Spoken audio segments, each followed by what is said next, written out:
इसलिए बुलाए हैं क्योंकि कल 9 मई के दिन नालंदा की महान जनता का अपार समर्थन, स्नेह और सहयोग से हम लोग अपना नामांकन करने जा रहे हैं। नामांकन श्रम कल्याण मैदान में कल होगा, जिस नामांकन सभा में महागठबंधन के सभी प्रमुख नेता शामिल रहेंगे। नेता प्रतिपक्ष श्री तेजस्वी प्रसाद यादव जी उसमें मौजूद रहेंगे। वीआईपी पार्टी के अध्यक्ष श्री मुकेश सहनी जी रहेंगे। भाकपा माले के राष्ट्रीय महासचिव कॉमरेड दीपंकर भट्टाचार्य समेत इंडिया अलायंस की सभी पार्टियों के प्रमुख नेतागण उसमें शामिल रहेंगे। तो एक तो सभी मीडिया के साथियों को, भाई बंधुओं को हम चाहते हैं कि आप लोग भी कल के नामांकन सभा वाले कार्यक्रम में शामिल हों। ससम्मान आप लोग को वहाँ आमंत्रण हम लोग कर दे रहे हैं। और आप जानते हैं कि 2024 का जो चुनाव है, 24 का चुनाव देश के अंदर महत्वपूर्ण सवालों को लेकर के हो रहा है। एक तो हमें लगता है कि पिछले 10 सालों के अंदर मोदी सरकार ने जिस तरीके से देश को चलाया, निश्चित तौर से देश का संविधान, देश का जो लोकतांत्रिक ढांचा है, उसके ऊपर एक तरह का संकट दिख रहा है हमें।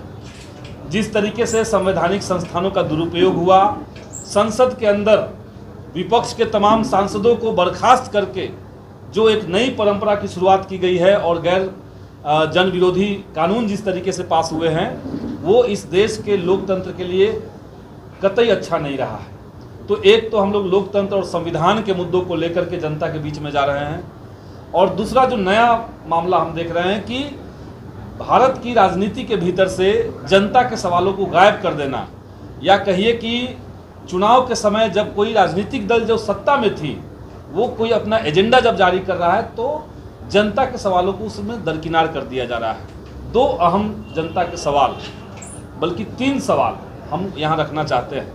पहला सवाल है महंगाई, जिसने भारत की जनता की कमर तोड़ दी है। उस पर सरकार कुछ कहने के लिए तैयार नहीं है, और न ही अपने चुनाव के घोषणा पत्र में उस पर कुछ शब्द कहा है। दूसरा है बेरोजगारी, और बेरोजगारी देश के अंदर कैसे आया, क्यों आया, ये आप सब लोग जानते हैं।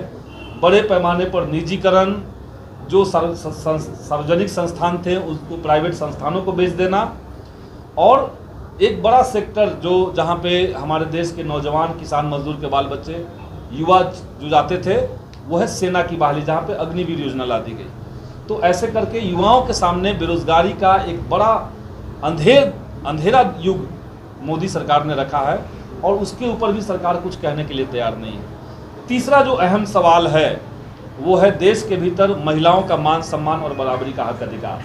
आप लोगों ने देखा कि कर्नाटक के चुनाव में, अभी लोकसभा का जो चुनाव चल रहा था, कर्नाटक में एनडीए की तरफ से एक प्रत्याशी प्रज्वल रेवन्ना को भाजपा के कर्नाटक के लोगों के द्वारा मना करने के बावजूद टिकट दिया गया।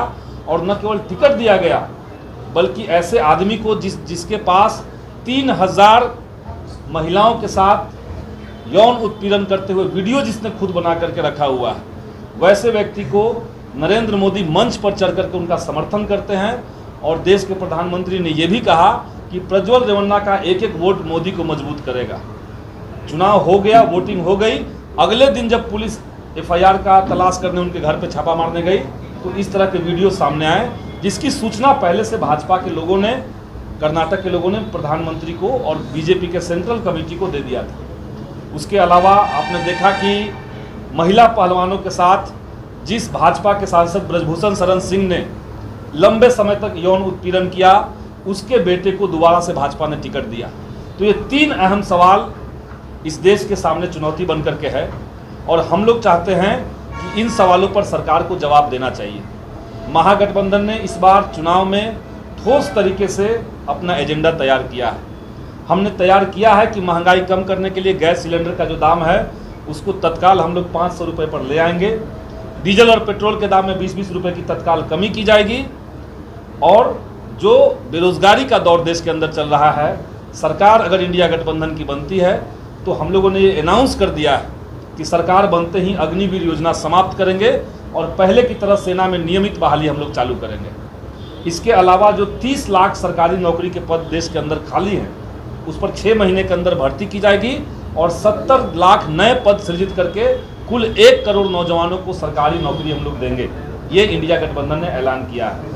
देश के अंदर एक और आंकड़ा सामने आया है, बहुत चौंकाने वाला है, कि मोदी सरकार की आर्थिक नीतियों ने देश के अंदर आर्थिक असमानता इतनी बड़ी कर दी है कि 22 अमीर लोगों के पास इतनी संपत्ति हो गई है जितना देश के 70 करोड़ जनता के पास है। तो इसको, ये जो आर्थिक असमानता है, अमीर और अमीर होते चले गए, गरीब और गरीब होते चले गए, इसको पाटने के लिए इंडिया गठबंधन ने यह भी तय किया है कि हम गरीब परिवारों को चिन्हित करके हर परिवार से एक एक महिलाओं को प्रत्येक वर्ष साल में एक बार रक्षाबंधन के दिन 1-1 लाख रुपए सरकार की तरफ से दिया जाएगा। तो हम जनता के एजेंडे पर बात कर रहे हैं, हम देश के संविधान और लोकतंत्र को बचाने की बात कर रहे हैं, लेकिन दूसरी तरफ जनता के एजेंडे को गायब करके लगातार सांप्रदायिक और उन्मादी माहौल बना करके, झूठ बोल करके और संवैधानिक संस्थानों का दुरुपयोग करके चुनाव जीतने की जो साजिश चल रही है, इस बार नालंदा की जनता इसकी जवाब देगी। नालंदा की जनता ने तय कर लिया है कि यहाँ पे बदलाव करेंगे, और ये जो अभी बदलाव चल रहा है, बदलाव की जो बयार चल रही है, नामांकन होने के बाद ये जो बदलाव का बयार है ये आंधी में तब्दील हो जाएगा, ये कहना चाहते हैं। सर, बिहार में और 200 यूनिट बिजली मुफ्त। बिहार विधानसभा में मैंने ये मुद्दा उठाया था, आप लोगों ने शायद सुना होगा। मैंने विधानसभा के अंदर ये उदाहरण दिया कि जब बिहार सरकार के आर्थिक सामाजिक गणना के रिपोर्ट के मुताबिक बिहार में 34% परिवार ऐसे हैं जिनकी आमदनी 6,000 से कम है, तो वैसे परिवारों के लिए सरकार के पास क्या आइडिया है, क्या सरकार के पास विजन है। हमने मांग की कि जिस तरीके से पंजाब में और दिल्ली में वहाँ की सरकार 200 यूनिट बिजली मुफ्त गरीबों को देती है, बिहार सरकार भी इसको लागू करे। वहाँ पे माननीय मुख्यमंत्री महोदय की तरफ से जो बातें कही गई वो चौंकाने वाली है। उन्होंने कहा कि बिहार में हम बहुत सस्ता बिजली दे रहे हैं, जबकि हकीकत है कि बिहार में बिजली का जो दर है देश के किसी भी राज्य से बिहार का बिजली का दर ज़्यादा है। दूसरी बात उन्होंने कही कि हम गरीबों को मुफ्त बिजली इसलिए नहीं देते हैं ताकि गरीब सुरक्षित रहे। जैसे गरीबों को अगर मुफ्त बिजली दे देंगे तो करंट छूने पर लाइन नहीं मारेगा, ये उनका कहना है। ऐसे लाइन मार देगा, मुफ्त मिल जाएगा तो, और अगर मुफ्त नहीं देंगे, पैसा से देंगे, महंगा देंगे तो गरीबों को करंट नहीं लगेगी। ये कोई तर्क नहीं है। इसलिए महागठबंधन ने, इंडिया अलायंस ने गरीबों को 200 यूनिट बिजली मुफ्त देने का भी ऐलान किया। लालू जी ने सर कल बोला था कि मुसलमानों को आरक्षण दिया जाना चाहिए, लेकिन शाम तक वो पलट गए, क्या कहेंगे आप? देखिए, सच्चर कमेटी का रिपोर्ट, आप लोगों ने अगर सच्चर कमेटी का रिपोर्ट देखा होगा तो हिंदुस्तान के अंदर मुसलमानों की जो दशा है वो दलितों के समान है, या दलितों से भी खराब स्थिति उनकी है हर मामले में। और जब हम ये कह रहे हैं कि देश के भीतर जिसकी जितनी संख्या होगी उसको उतनी हिस्सेदारी मिलनी चाहिए, अगर ये हम कह रहे हैं और इससे हम सहमत हैं, तो अगर देश के अंदर मुसलमानों की आबादी 17% है तो कायदे से उनको अधिकार मिलना चाहिए। अब इसका क्या प्रावधान होगा? आप 25 बार संविधान के अंदर संशोधन करके चीज़ों को कर सकते हैं। आप EWS आरक्षण लागू कर सकते हैं जो कि संविधान सम्मत नहीं था। तो इस दिशा में सरकार अगर सोच रही है, अगर कोई इंडिया अलायंस की कोई पार्टी सोच रही है, तो हमें इससे कोई आपत्ति नहीं है, हम लोग इसके पक्ष में रहेंगे। धर्म के नाम पर आरक्षण कितना सही? धर्म के नाम पर नहीं होगा, धर्म के नाम पर नहीं होगा, बल्कि मुसलमानों के अंदर जो पिछड़ा तबका है, मुसलमानों के अंदर जो सांस्कृतिक रूप से, सामाजिक रूप से, आर्थिक रूप से जो पिछड़ा हुआ लोग है, उसको किस तरीके से शामिल किया जाए, मुख्य धारा में लाया जाए, ये अगर चिंता है तो यही तो देश का लोकतंत्र और देश का संविधान यही तो कहता है। तो इसलिए इसमें कोई बात नहीं है। आपकी विपक्ष पार्टी आवाज उठा रही है कि माले पार्टी हथियारों की पार्टी है। माले गरीबों की पार्टी है, माले संघर्षों की पार्टी है। बिहार में लाखों की संख्या में जो भूमिहीन लोग हैं उनके हक अधिकार कैसे सुरक्षित रह रहे हैं? उनको 5 डिसमिल जमीन मिले, ये बात कौन कह रहा है? अगर माले को कोई गरीबों के संघर्ष को कोई इस तरह से बदनाम करेगा, उसको हत्यारा कहेगा, तो सीधे सीधे दिखाता है कि गरीबों से उनका नफरत है। ये सोच वर्गीय सोच है। आप गरीबों के हस्तक्षेप को बर्दाश्त नहीं कर रहे हैं, इसका मतलब क्या? भाकपा माले ने पिछले दिनों में विधानसभा के अंदर, विधानसभा के बाहर सड़क पर उतर करके जिस तरीके से समाज के हर तबके के संघर्ष को, मुद्दों को उठाया, रोजगार का सवाल हो, स्कीम वर्कर्स का सवाल हो, देश के अंदर डेमोक्रेसी का सवाल हो, हम लोगों ने संघर्ष किया। और किसी को आपत्ति है तो उनको आपत्ति होनी चाहिए, कोई दिक्कत नहीं होनी। नरेंद्र मोदी कह रहे हैं कि इंडिया गठबंधन ने अडानी अंबानी पर बोलना बंद कर दिया, क्या टेम्पो भर माल पहुंचाया गया आप लोगों के पास? हम लोग अडानी अंबानी पे बोलना बंद नहीं किए हैं। अडानी और अंबानी पे अब जनता खुद बोलना शुरू कर चुकी है। इलेक्टोरल बॉन्ड का जो खुलासा हुआ आप सब लोगों ने देखा, किस तरीके से देश की संपत्ति को औने पौने दाम में अडानी अंबानी को दे करके इलेक्टोरल बॉन्ड से भाजपा ने चंदा लिया।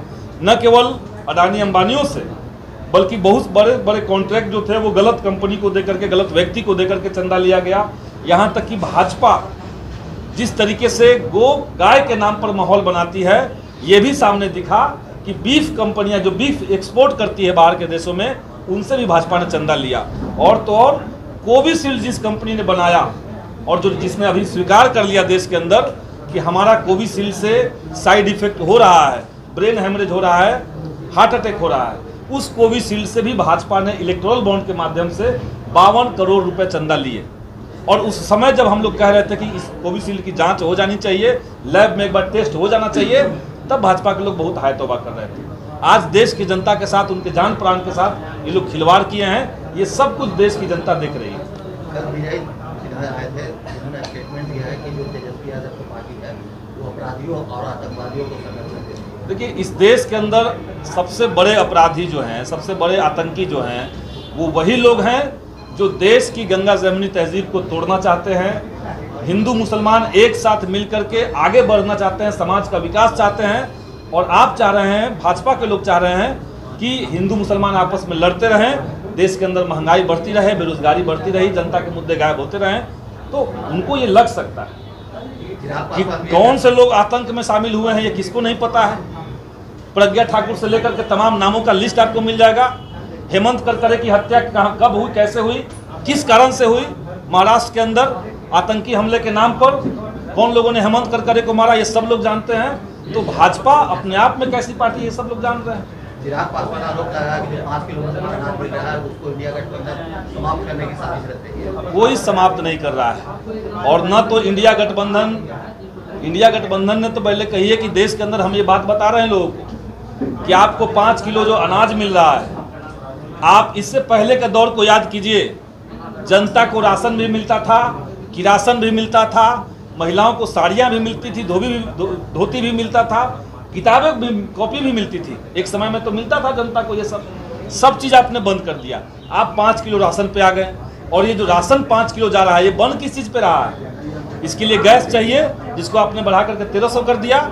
इसके लिए सरसों का तेल चाहिए, जो 50 रुपये से बढ़ा करके आपने 150 का कर दिया। तो ओवरऑल गरीबों के खाने से, थाली से खाना घट रहा है, किचन का जो लागत है वो बढ़ रहा है। तो भाजपा को ये सब कहने का कोई ज़रूरत नहीं है, उसका कोई ज़मीन नहीं है बनता है। इतना स्नेह मिल रहा है, नौजवानों का इतना साथ मिल रहा है। हम नालंदा में ही रहेंगे, नालंदा में रह करके नालंदा के लोगों के सुख दुख के साथ खड़ा रहेंगे। और यहाँ के मुद्दों को लेकर के लोकसभा के अंदर लगातार हम संघर्ष करेंगे, आवाज़ उठाएंगे। और हमारा विधानसभा का जो एक अनुभव है, 3 साल जो विधायक के रूप में हमने किया है, आप उसको उठा करके देखिए हमने क्या किया है, पालीगंज की जनता के साथ हमारा कैसा संबंध रहा है, यही कहेंगे आप लोग।